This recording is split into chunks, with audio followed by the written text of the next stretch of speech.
Hello, and thank you for listening to this episode of the Moore's October Rants.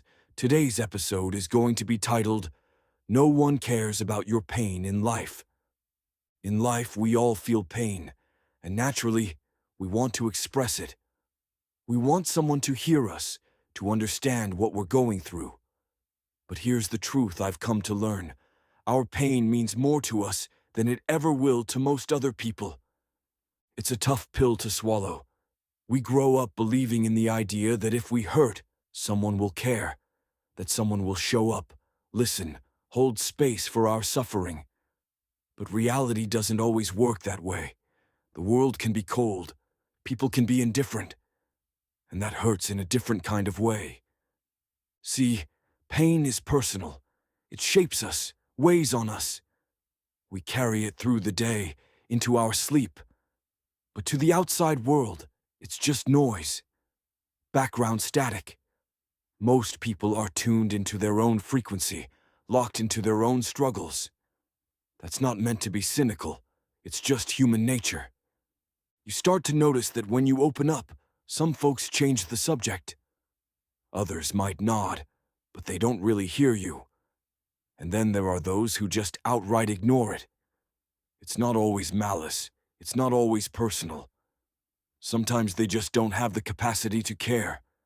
They're drowning too. Still, I've tried to live by this principle. Be the kind of person I wish others would be for me. If I want people to care about my pain, I try to care about theirs. I do my best to show up for people because I know what it feels like to need someone and have no one there. But let's be real, not everyone thinks like that. There's also the issue of value, harsh as that sounds. Some people only care about the pain of those they deem worthy, a partner, a close friend, maybe family. But if you fall outside of that emotional circle, you might not get much empathy. And even inside that circle, care isn't guaranteed. Friends can let you down too. It starts to feel like compassion is selective, conditional. And that's hard to accept because, deep down, we want universal empathy. We want to believe that if we're in pain, anyone, will care. But often, the world proves otherwise. This world doesn't make a habit of caring.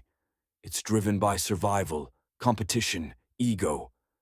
People are focused on their own lives, their own traumas. And while that's understandable, it leaves a lot of us feeling isolated in our suffering. That's just how it works. Cruel, but true. I made a video about this once. Not just about pain, but about how people, in general, don't really care about you. And this topic is an extension of that. When you're in pain, you want support, but what you often get is silence, or worse. I've made the mistake many times of being open online, typed out my hurt in chat rooms, DMS, group threads. Sometimes a few people responded kindly, offered comfort. But there's always that one person, the one who mocks, who says something cold and cruel just to watch you crumble a little more. And that's the danger of the internet. It's a brutal place to share your wounds. Too many people are bitter, empty, full of their own unresolved mess. They'll take your vulnerability and use it like a weapon. Why? Because they can. Because they're hurting too, and hurting others feels like power. That's why I always say, the internet isn't where you go for sympathy. It never was, and it never will be. Sure, there are exceptions. People will occasionally rally around a tragedy. Like that woman who was bullied on a school bus. People saw her pain, and they showed up. Raised hundreds of thousands of dollars. Beautiful moment, but rare. The internet can be good. Some people out there really do care. They'll organize, support, raise money, reach out. But don't let that fool you into thinking it's the norm. Those stories go viral because they stand out. Most of the time, people scroll past your pain without blinking. I'm not saying you should bottle everything up. I'm saying, choose carefully. Be selective about where and with whom you share your pain. Discernment matters. Because if you open up to the wrong person, they'll throw your pain back in your face, and that cuts deeper than staying silent ever could.